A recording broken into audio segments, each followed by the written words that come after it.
Probably the most well-known passage in the Bible is the record of Jesus speaking to Nicodemus.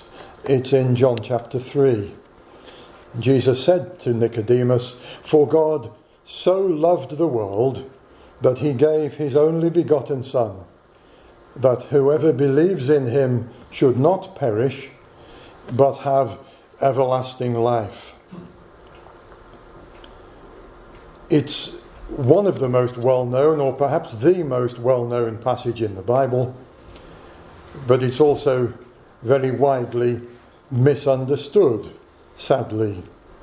A lot of people know the words, not very many people know what they really mean. Because Jesus wasn't saying that believers will not die. Jesus had a friend called Lazarus, and he died. Jesus wasn't there at the time, he was a day or two's journey away, but the message came to him.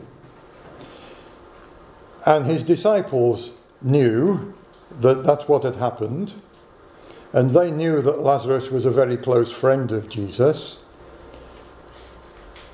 And they were surprised, first of all, that Jesus stayed in the place where he was another 2 days before even going to see Lazarus' family.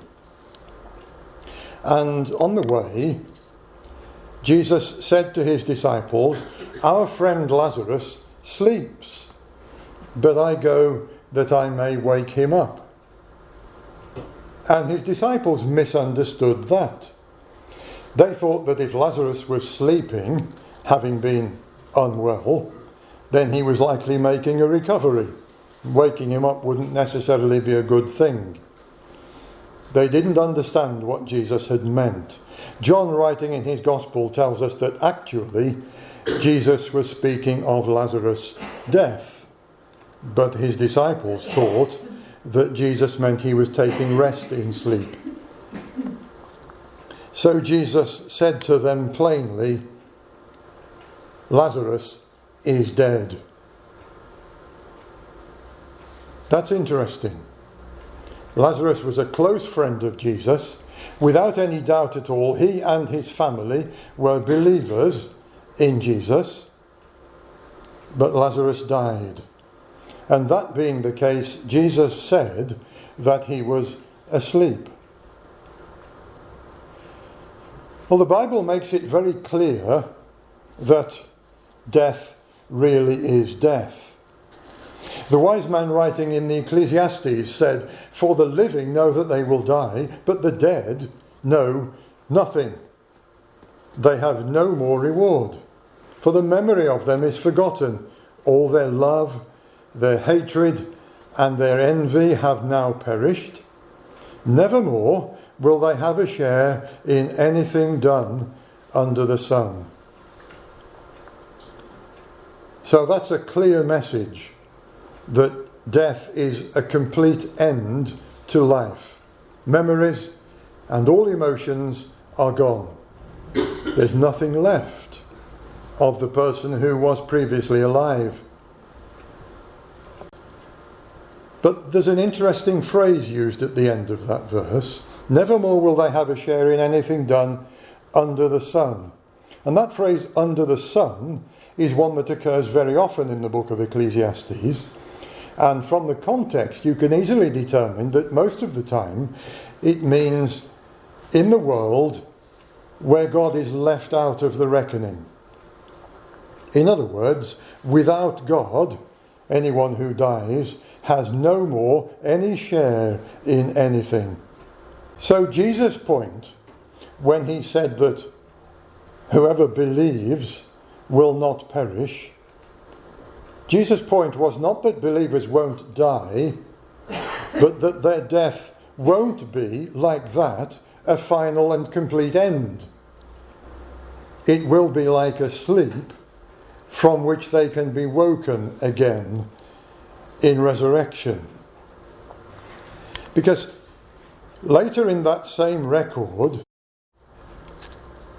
about the death of Lazarus and Jesus' visit to him, Jesus was talking to Martha, Lazarus' sister, who had said, "Lord, if you had been here, he wouldn't have died." And she said also, "I know that he will rise again in the resurrection at the last day." She understood from what Jesus had been teaching that Lazarus would rise again from the dead because he was a believer. She was looking forward to that, but she was nonetheless sad at the loss of her brother there and then. Jesus said to her, "I am the resurrection and the life. He who believes in me, though he may die, like Lazarus, he shall live in the future by resurrection, as you've already said, Martha." But then, as an act of compassion, as well as a real demonstration and a sign of Jesus' authority to say what he said, Jesus raised Lazarus from the dead. This wasn't the final resurrection that Martha was looking forward to, because Lazarus died again in the normal way that everyone dies. This new life was only temporary. Jesus raised him from the dead for a while to go on living with his family until, in the normal course of events, he died again. His raising Lazarus was a sign of his authority and of the promise of future life. It demonstrated that Jesus was who he said he was, the promised Messiah, the Son of God. But not long after raising Lazarus from the dead, Jesus himself was killed, and then 3 days later rose again from the dead. God raised him from the dead. But Jesus' resurrection was different. The new life that Jesus rose to was different. In writing to the Romans, the Apostle Paul says, "Therefore we believers, were buried with him," with Jesus, "through baptism into death, that just as Christ was raised from the dead by the glory of the Father, even so we also should walk in newness of life." The resurrection of Jesus from the dead was a promise and a demonstration of the new kind of life that believers would be raised to. It's an altogether different kind of life that Jesus took when he was raised from the dead. He was never going to die again. Jesus rose to eternal life, to everlasting life. But that life was very different in character and in nature, as well as merely in duration.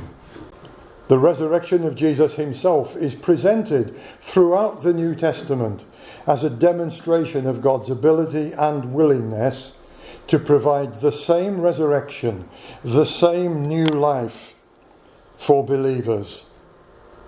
So the apostle goes on in that same chapter in Romans to say, "Now, if we died with Christ, we believe that we shall also live with him, knowing that Christ, having been raised from the dead, dies no more."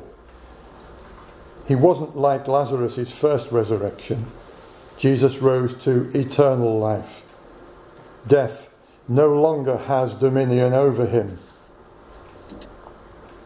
And then, writing to the Corinthians, the apostle has this to say, "But now Christ is risen from the dead and has become the first fruits of those who have fallen asleep." So first of all, notice the apostle uses the same language about believers who have died that Jesus himself used when he was talking about Lazarus. They haven't perished, they haven't died forever, but they have fallen asleep in such a way that they might be woken up.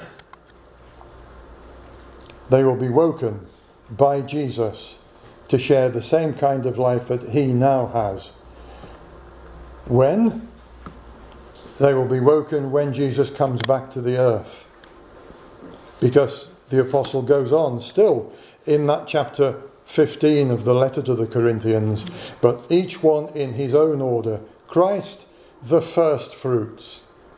The first fruit is fruit that appears as an indication that the rest of the harvest will soon be there too.